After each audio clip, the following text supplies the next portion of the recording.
Right.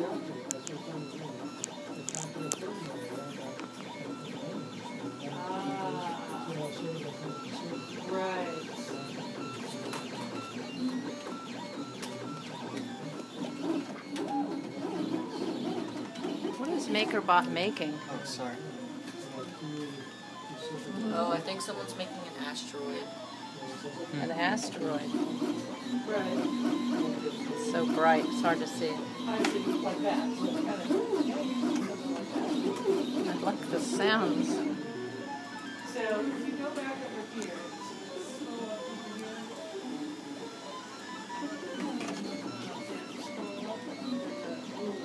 So drag this ruler over there. Just click and drag it up there.